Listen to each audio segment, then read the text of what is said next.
नमस्कार, मी राहुल कुलकर्णी. एनडीटीव्ही मध्ये तुम्हा सर्वांचं स्वागत आहे. IC 814 हे श्री अरविंद गोखले यांचं पुस्तक आहे आणि ते स्वतःच माझ्यासोबत आहेत. दैनिक केसरीचे पूर्व संपादक. सर, तुमचं स्वागत आहे. आणि तुम्ही अनेक वेळेला पाकिस्तानला जाऊन आला. किती फेऱ्या झाल्या तुमच्या? 5 वेळा तरी जाऊन आलेलो आहे. आणि ती सगळी पार्श्वभूमी मला हे पुस्तक लिहायला उपयोगी झाली. आणि नेपाळलाही जाऊन आलोय. थोडंसं या पुस्तकाचं पुस्तक का लिहावंसं वाटलं त्याची थोडक्यात गोष्ट सांगतो. ही घटना घडली 24 डिसेंबर 1999.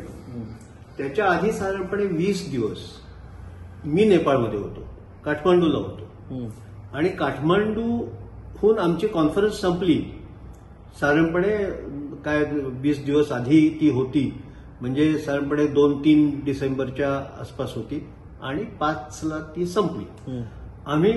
आमची कॉन्फरन्स संपवून नेपाळच्या त्रिभुवन विमानतळावरती आलो आणि मी आणि माझ्याबरोबर, म्हणजे मी त्यावेळेला केसरीचा संपादक होतो, आम्ही गेलो होतो दक्षिण आशियाई विभागीय संपादक परिषदेच्या निमित्तानं.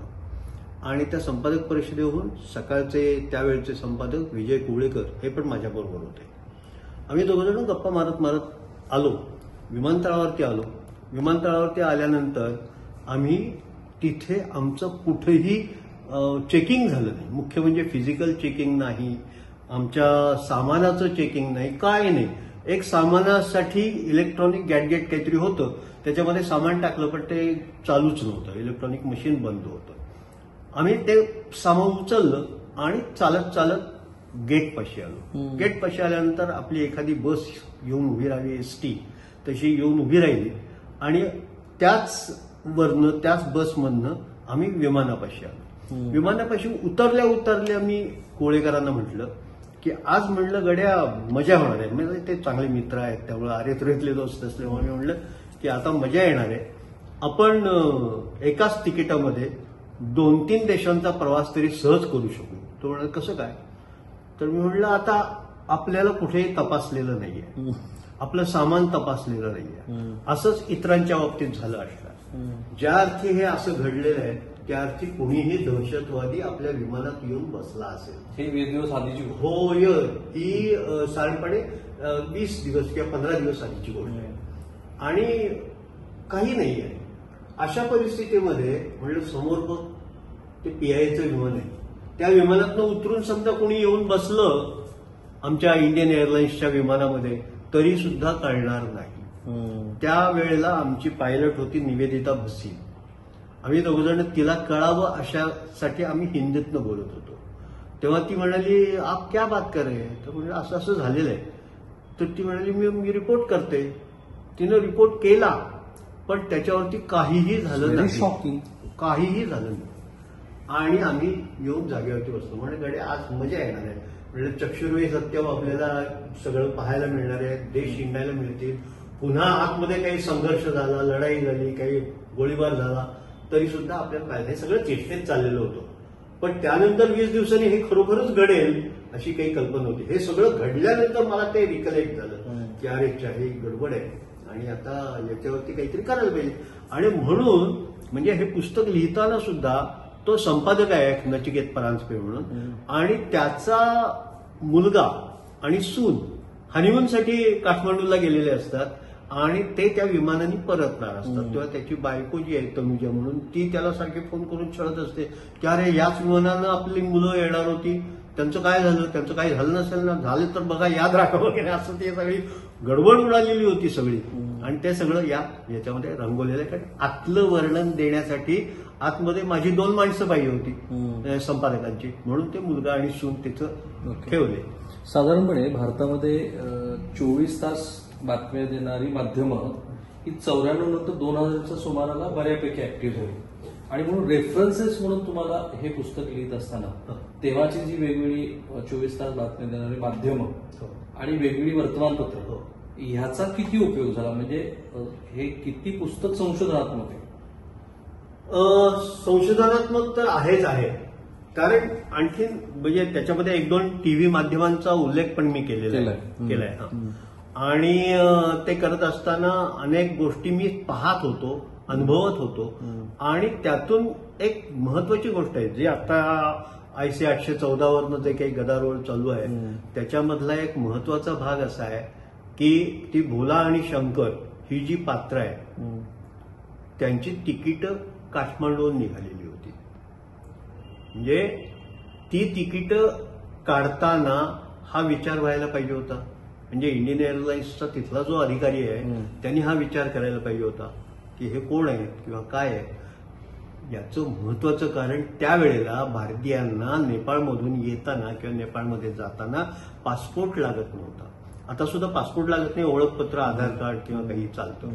पण त्यावेळेला काहीच नाहीये, भारतीय आहे म्हणल्यानंतर चला असं सगळं असल्यामुळं ते 4 जण आतमध्ये बसले आणि व्यवस्थित त्रुटीचा त्यांनी उपयोग केला. त्या त्रुटीचा उपयोग केला. पण तुम्हाला काही हे फिक्शन जरी असलं तरी तुम्हाला संशोधन काही करायला लागलं का तेव्हा ते रिकलेक्शन होतं तात्काळ लिहिलेलं पुस्तक? हो, तात्काळ लिहिलेलं पुस्तक. हे सगळ्या घटना माझ्या डोळ्यासमोर येत होत्या. आणि त्यावेळेला जी त्या तिघांची मागणी होती की एक म्हणजे मौलाना मसूद अझर, दुसरा म्हणजे मुश्ताक अहमद झरगर आणि तिसरा अहमद उमर सईद. हा सईद म्हणजे कोण? ज्याला सोडवण्यासाठी हे सगळं झालं. त्याच्यामध्ये मौलाना मसूद अझर हा नंतर पहा म्हणजे जेव्हा कंदाहारला सगळं त्यांची सोडवणूक झाली त्यावेळेला तो विजयी मुद्रेनं पाकिस्तानमध्ये त्याची मिरवणूक वगैरे काढण्यात आली होती. हा सईद कोण? तर ज्यांनी डॅनियल पर्लचा खून केला, वॉल स्ट्रीट जर्नलचा तो पत्रकार होता, त्याचा खून केला. आणि नंतर म्हणजे तुम्ही ती क्लिप बघितली असेल की त्या डॅनियल पर्लच्या फारच वर्णन न करण्यासारखं आहे. तर त्याच्या बायकोने त्याला माफी दिली हा भाग वेगळा. हो, भाग नाही राहिला. परंतु हे घडवणारा जो माणूस आहे त्याला सोडवण्यासाठी हे सगळं घडवलं गेलं असा तो भाग आहे. आणि हे सगळी हरकतुल अन्सार, जैश ए मोहम्मद याची मंडळी. आणि हे सगळं मला पाकिस्तानला जाऊन आल्यामुळं म्हणा किंवा पाकिस्तानच्या अभ्यासामुळं हे सगळं कळत गेलं, रिकलेक्ट होत गेलं. आणि त्यामुळे मी हे म्हणलं की आता ही कादंबरी म्हणजे ज्याला मी नाव सुद्धा दिलं आहे कल्पास्तव, म्हणजे काल्पनिक आणि वास्तव यांचं मिश्रण आहे, असं ते मिश्रण तयार झालं. मीना मेनन ह्या द हिंदूच्या पत्रकार आहेत. त्या पाकिस्तानमध्ये 2.5-3 वर्ष होत्या आणि त्यांनी तिथलं जे रिकलेक्शन केलंय पाकिस्तान, मी ते वाचलंय, सुंदर पुस्तक आहे. तर तिथे पाकिस्तानमध्ये दहशतवादी संघटनांचा प्रभाव किती असतो हे मीना मेनन यांच्या पुस्तकातनं आपल्याला ते आपण बघतोच आहोत रोजच्या बातम्यात, पण ऍडमिनिस्ट्रेटिव्ह पातळीवरती.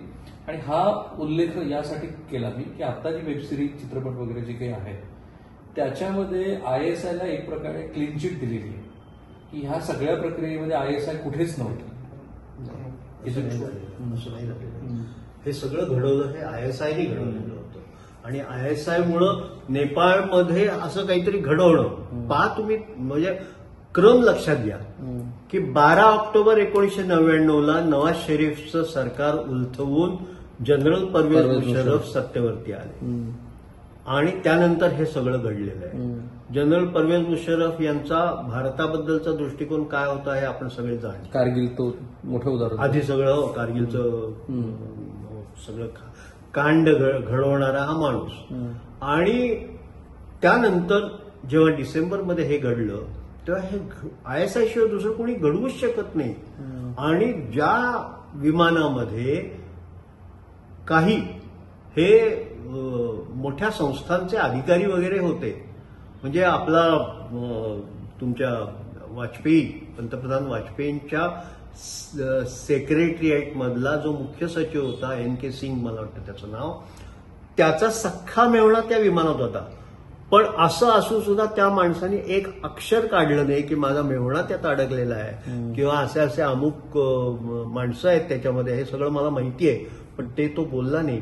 याचं कारण असं की वाजपेयींच्या घरासमोर लोकांनी एक मोठा मोर्चा काढला होता. गदारोळ आम्ही तमाशा शब्द वापरत नाही, परंतु वस्तुस्थिती अशी आहे की ते तमाशा सदृशच वातावरण होतं.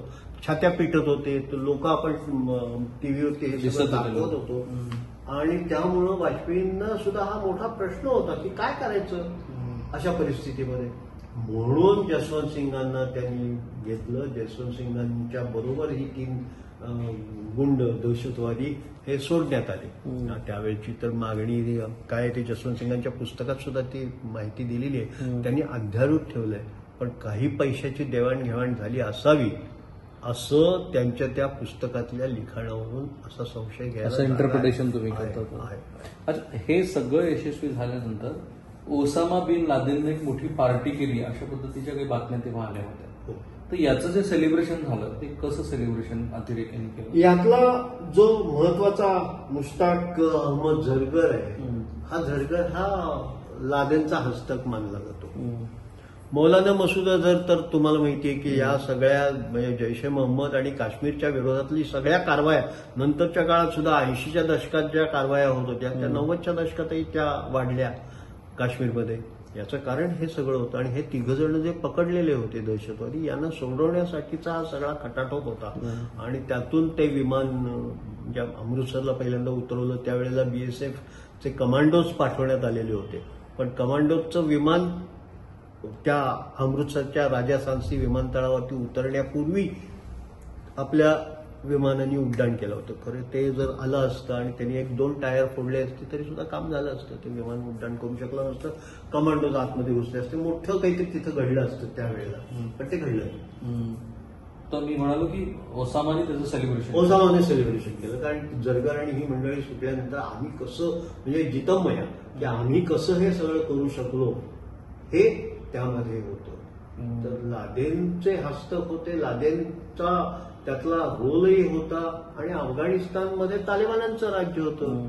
त्यामुळं तालिबानांच्या म्हणजे तालिबानांना बरोबर घेऊन हा अल कायदाचा म्होरक्या हा लढत होता हे तर आपल्याला सगळ्यांना माहिती आहे. पण आता वादाचा विषय आहे ते हिंदू नावं जी टोपण नावं म्हणून वापरली. आता आपल्याला कल्पना आहे की ज्या वेळेला कसाब इथे आला होता तेव्हाही त्याचं नाव हे टोपण नाव होतं. मला वाटतं समीर चौधरी समथिंग येतं त्याचं नाव. तर ओंबाळ्यांनी तो प्रसंग नसता केला. कारण त्यावेळेला मी मुंबईत आमच्या स्टुडिओमध्ये बसलेलो होतो आणि आम्हाला माहिती होती की काय घडतं आहे. तर ती दृश्य आणि तेव्हाचं टोपण नाव हे जर कसाब नसता सापडला तर कदाचित अजूनही आपण हवेत त्याबद्दलचे अनुमान राहत राहिले. सो आता जी टोपण नावं वापरली जात आहे ती तुम्हाला कितपत योग्य वाटतं आणि तेव्हा ती वापरली गेली होती? नाही, याच्यामध्ये थोडासा डिस्क्लेमर त्यांनी टाकायला हरकत नव्हती किंवा तो आता नंतर टाकला वगैरे तो हा भाग निराळा. परंतु भोला आणि शंकर या नावावरच ते विमानामध्ये शिरलेले. ही वस्तुस्थिती आहे. आणि ते मी या पुस्तकातही लिहिलेलं आहे की ही नावं घेऊन म्हणजे तो दुसरा जो आहे तो गोपाल वर्मन उर्फ शंकर असं त्याचं नाव आहे. आता गोपाल वर्मन कुठला आला तर ह्याच्यामध्ये 23व्या पानावरती मुद्दाम मी ते हे सगळं दिलेलं आहे. ते मुद्दाम वाचूनही दाखवतो की याच्यामध्ये असं म्हटलेलं आहे की चौघांच्या बोर्डिंग कार्डाची व्यवस्था करणारा जो कोणी आहे तो काझी होता. काझी म्हणजे तो चीफ होता. हा चीफ कोण होता तर तो बर्गर म्हणून ओळखला गेला. बर्गर नाव बरं का, तो चीफ होता. आणि तो क्रूर कर्मा ठरला. हे चौघे आणि इब्राहिम अख्तर सईद म्हणजे डॉक्टर, इब्राहिम अतर हा चीफ, शाहिद अख्तर सईद हा डॉक्टर, नंतर मिस्री जहूर इब्राहिम हा भोला आणि शकीर उर्फ गोपाल वर्मन म्हणजे शंकर हे आतमध्ये होते. हे म्हणजे हे दहशतवादी विमानाचं तिकीट घेऊन आतमध्ये होते. तिकीट काढलं कोणी तर त्या चीफनी काढलं. चीफ कुठं होता त्यावेळी ताटपण. हे सगळं एवढं व्यवस्थित जे आहे ते सुनियोजित म्हणा किंवा कुनियोजित म्हणा, परंतु हे सगळं ISI शिवाय दुसरं कोणी घेऊ शकत नाही. ओके. आणि 2 प्रश्न आता निर्माण झाले. टीकात्मक पातळीवरती ही नावं कशी वापरली गेली हाही भाग आहे. आणि दुसरीकडे दहशतवादी प्रत्यक्षामध्ये विमानात जो व्यवहार करत होते त्यांनी एकाचा गळा फेकून दिलं. बरोबर. पण बाकीच्या प्रवाशांशी त्यांचा संवाद अत्यंत सौहार्दपूर्ण होता आणि ते फारच प्रेमाने वागत होते. हे असं त्या मालिकेत दाखवलं नाही, हे चुकीचं आहे. ते क्रूर होते. त्यांनी गळ्यावरती सुरे लावले होते, AK-47 रंग हे केलेला होता. त्यांना त्या विमानतळावरती म्हणजे लाहोर विमानतळावरती जे विमान थांबलेलं होतं त्या काळामध्ये त्यांना आतून कॉकपिटमधनं येऊन शस्त्रास्त्र मिळालेली होती. ही वस्तुस्थिती आहे. त्यावेळेला मी ते पाहिलेलं आहे आणि त्यावेळेला या कादंबरीतही ते आहे. तेव्हा असं काही नाहीये की त्यांना क्लीन चिट देण्याचा जो प्रयत्न केला गेलेला आहे. अनेकांनी मला हे सांगितलं ज्यांनी पाहिली आहे ही त्यांचं म्हणणं असं की ISIला सुद्धा त्याच्यात तसं नाहीये. याच कारस्थानामध्ये ISI होतं आणि लाहोरच्या विमानतळावरती त्यांना शस्त्र मिळावती. मी लाहोरला सुद्धा ते का उतरवलं गेलं? इंधन संपलं होतं. इंधन संपलं होतं नाही. त्या वैमानिकांनी अखेर सांगितलं की जर तुम्ही मला लाहोर विमानतळावरती उतरवू दिलं नाही तर मला हे विमान लाहोरच्या रस्त्यावर उतरवावं लागेल असं सांगितल्यानंतर त्या विमानतळावरती परवानगी दिली. पण रुपेन कॅप्टनला अँब्युलन्समध्ये घेऊन जाऊन हे करावं तर ते म्हणाले नाही, तुमच्या डेड बॉडी सांभाळण्यासाठी आमचा विमानतळ नाही. तेव्हा त्याला तिथून मग पुढे कंदाहारला न्यावं लागलं आणि कंदाहारला हे विमान नेण्यात आलं. राईट. प्रोपोगंडा कसा असतो बघा की मॅट्रिक्स नावाचा चित्रपट आहे तो फार गाजला. त्याची नंतर बरेच म्हणून 2-3 भाग मॅट्रिक्सचे आले आणि जो ट्विन टॉवरवरती हल्ला झाला त्याची प्रेरणा मॅट्रिक्स हा चित्रपट आहे असं म्हणतात. कारण त्याचं ते दृश्य आहे की तो मॅट्रिक्सचा जो अत्यंत सायफाय आणि हाय टेक्नॉलॉजीनी बनलेला तो हॉलिवूडचा चित्रपट आहे. तर एक्झॅक्टली त्या मूव्हीमध्ये त्या चित्रपटामध्ये असंच झालेलं आहे की विमान येऊन एका मोठ्या बिल्डिंगवरती धडकतं आणि ती बिल्डिंग अक्षरशः पत्त्यासारखी कोसळते, वितळून जातं. मूळ मुद्दा काय की त्याच्यानंतर म्हणजे ज्यावेळेला न्यूयॉर्कमध्ये तो 9/11चा हल्ला झाला तेव्हा ते करण्यामागचा उद्देश काय होता तर ते प्रोपोगंडा आणि दहशत बसवणं आणि आपली आयडिओलॉजी आणि कनेक्ट लोकांपर्यंत. ही कंदाहारची घटना करण्यामागं ह्या तिघांना सोडण्याशिवाय आणखी काही गोष्टी असाव्यात असं मला वाटतं. हो आहे.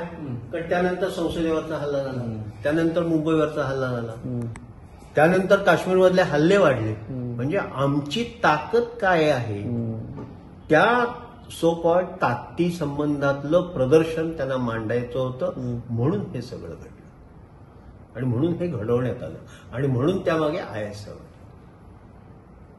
हे सगळं गंभीर आहे. इतकं म्हणजे कुणालाही क्लीन चिट देण्याचा काही त्याच्यात काही संबंध आहे असं मला वाटत नाही आणि ते बरोबरही नाहीये.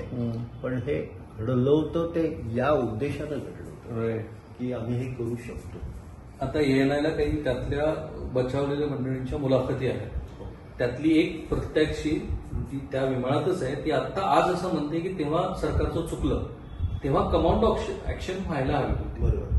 तुमचं आज तेच मत आहे की वाजपेयी सरकारचं त्यावेळेला चुकलं, कचखाऊपणा होता? कचखाऊपणा होता की नाही माहीत नाही, परंतु त्यावेळेला हे विमान अमृतसरहून सोडून देण्यात यावं असं कळवण्यात आलं. अमृतसरच्या टॉवरला ती माहिती देण्यात आली की जाऊ दे त्यांना पुढे कुठं जायचंय तिथे, आता हे विमान इथून सोडा.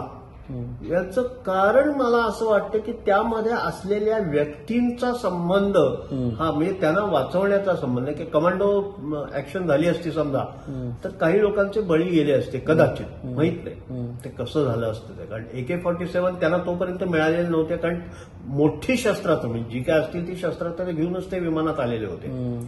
पण जे लाहोर विमानतळावरती घडलं ते अमृतसरमध्ये घडलेलं नव्हतं. म्हणजे त्यांच्या हातात तेवढ्या मोठ्या प्रमाणात ती शस्त्रास्त्र नव्हती. तर हे सगळं काहीतरी तिथे गडबड आहे असं वाटतं. खरं म्हणजे ना PV नरसिंहरावांनी एक पाया रचला होता. क्लिंटन गव्हर्नमेंट जेव्हा ऍक्टिव्ह होतं अमेरिकेमध्ये आणि त्यांचा एक दबाव होता भारतावरती आणि त्या दबावाला आता त्या 2 मतप्रभाव आहेत. त्या दबावाला जुगारण्यासाठीच PV नरसिंहरावांनी अणुचाचण्यांचे प्रयोग करायचं ठरवलं होतं. त्यांनाही त्याची कल्पना होती की क्लिंटन ऍडमिनिस्ट्रेशनचा दबाव येईल, ते त्यांनी केलं नाही. नंतर वाजपेयींच्या काळामध्ये मात्र आपण अणुचाचण्या केल्या, त्याला पाकिस्ताननं प्रत्युत्तर दिलं. पण भारताची अणुक्षमता पंतप्रधान इंदिरा गांधी यांच्यानंतर किती वाढली हे आपल्याला दिसलं.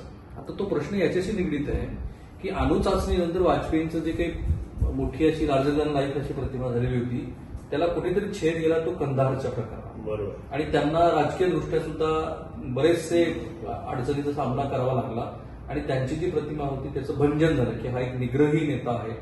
भारतीय जनता पार्टीच्याही प्रतिमेला मोठा धक्का बसला आणि वाजपेयी अडवाणी हा जो संघर्ष, सुप्त संघर्ष होता त्यालाही कुठेतरी आर्यापारची त्यालाही कुठेतरी ह्या सगळ्या हे राजकीय परिणाम सरकार म्हणून आणि दोघांचे संबंध होते अडवाणी आणि वाजपेयी याच्यात काही नंतरच्या काळात दिसले तुम्हाला? माझं मत असं त्यावेळेला होतं आणि त्यावेळेला मी लिहिलेलंही आहे की जसवंत सिंगांना पाठवण्या इतकं काही ते 3 मोठे लोक नव्हते की ज्यांच्या बरोबर परराष्ट्र मंत्री आपला जातो आणि त्यांची सोडवणूक कंदारला केली जाते. एक प्रकारे त्या विमानात जे लोक होते त्यांना आश्वस्त करण्याचा हा प्रकार असू शकतो, मला माहित नाही की परराष्ट्र मंत्रीच आले आणि त्यांनी यांना सोडवलं. पण परराष्ट्र मंत्री आले होते ते कशासाठी, गेले होते ते कशासाठी, तर ते या तिघांना घेऊन गेले होते. हे काम परराष्ट्र मंत्र्यांचं नाही आहे, हे कुठलाही सचिव किंवा कुठलाही पोलीस अधिकारी करू शकला असता. हे कोड मला आजपर्यंत सुटलेलं नाहीये की जसवंत सिंग का गेले.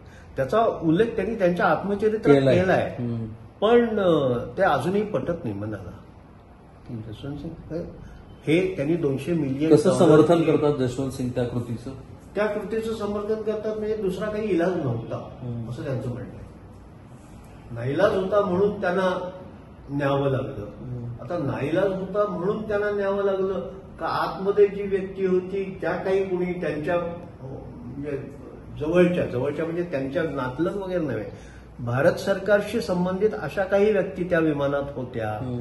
किंवा असंही म्हटलं जातं की त्या नोटा बनवणाऱ्यांच्या पैकी एक महत्वाची व्यक्ती, स्विस बँकेची एक व्यक्ती आतमध्ये होती, तिला वाचवण्याचा प्रयत्न.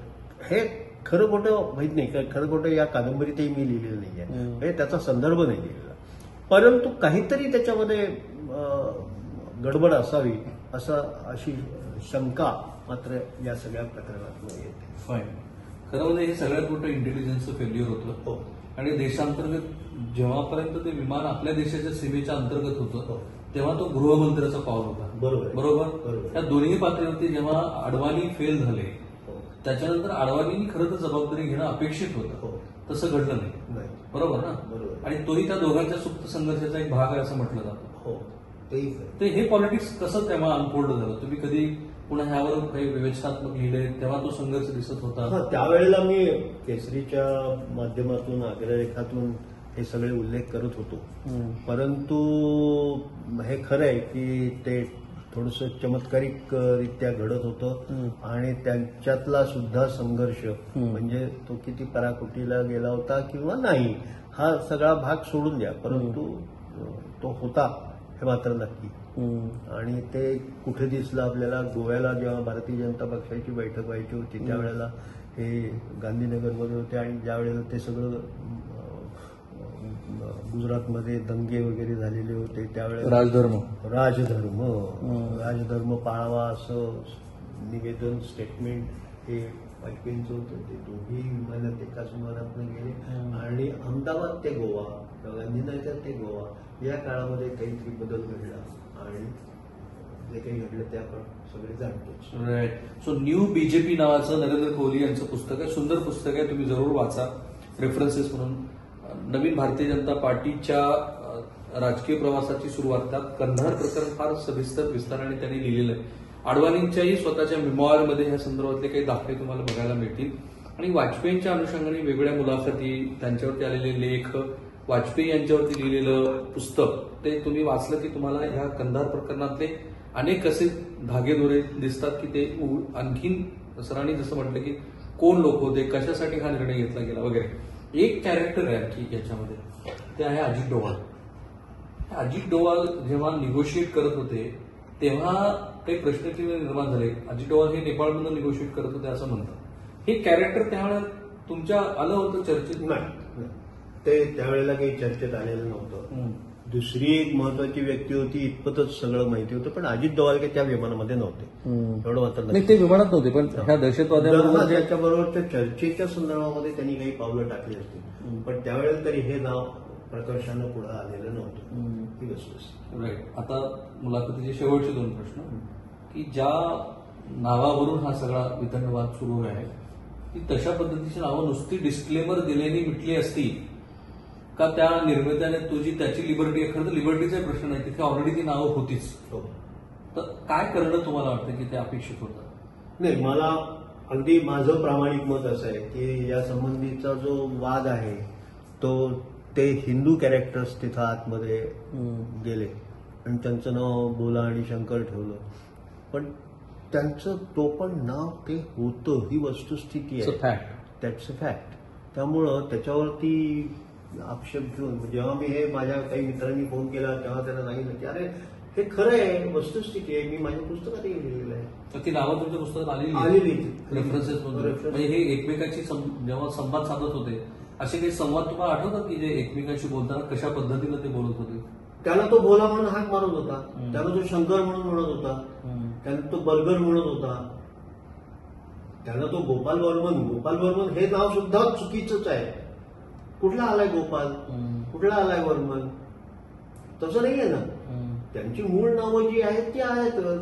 त्यामुळं आता तो त्याचा मोठा बाबुलबुवा करणं हे काही मला मनाला पटत नाही. आत्ताच्या वातावरणामध्ये कदाचित हा प्रश्न निर्माण झाला असेल, पण वस्तुस्थिती ही तशीच आहे.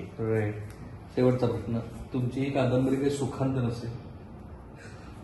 एक्झॅक्टली. मला असं सांगायचंय की त्यावेळेला जे घडलं तो कादंबरीचा शेवट नाही आहे, शेवट आहे. आणि हेही सांगायला हरकत नाही की याच्यामध्ये कमांडोज आपले कांदा आणला गेले, त्यांनी तिथल्या तालिबानांना धमक्या दिल्या, तालिबानांना मारलं, ते विमानात शिरले आणि विमानातनं या सगळ्यांची सोडवणूक करून विमान परत आणलं. असा हा यातला शेवट आहे. तो शेवट जो प्रत्यक्षात आपण पाहिला नाही तो शेवट आहे.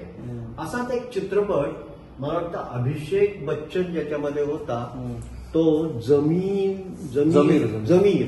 नावाचा चित्रपट आहे, त्याच्यामध्ये हे असाच शेवट दाखवलाय. त्याच्यामध्ये IC 814च आहे, पण तो दुर्दैवानं फारसा पाहायला गेला की नाही मला माहित नाही, पण तो शेवट त्यांनी असा केलेला आहे जो माझ्या कादंबरीत आहे. फिक्शनची लिबर्टी घेतली. हो. आता याची कितवी आवृत्ती आहे? ही तिसरी आवृत्ती. उत्तम प्रतिसाद आहे आणि आता ते ई बुकच्या फॉर्म मध्ये लवकरच येतं. कदाचित गणेश चतुर्थीला. थँक्यू, तुम्हाला शुभेच्छा. Thank you sir. एका जाणकार आणि अभ्यासू संपादकाचं जे समाजभान असतं आणि त्यांना वाटतं की भविष्यामध्ये याबद्दलचे प्रश्न काही नव्याने निर्माण होऊ शकतात किंवा तात्कालिक एखाद्या महत्वाच्या घटनांचा सखोलपणे आढावा घ्यावा, तसं IC 814 किंवा 814 मध्ये श्री अरविंद गोखले सरांनी त्याचं सविस्तर असं विश्लेषण केलेलंच आहे. कोणाला वाटलं होतं की ह्याच कादंबरीमध्ये जी खरीखुरी गोष्ट आहे, जी टोपण नाव आहे, त्याच्यावरून कधीतरी 25-24 वर्षानंतर अशा पद्धतीचा वाद आणि प्रवाद होईल आणि त्याच्यावरती मला गोखले सरांकडे जाऊन तुम्ही ते पुस्तक कसं लिहिलं होतं ते समजून घ्यावं लागेल. हा सुद्धा नवा भारत आहे. सो थांबूया आपण इथे. कॅमेरामन निकेतन मानेसह मी राहुल कुलकर्णी, NDTV मराठी, पुणे.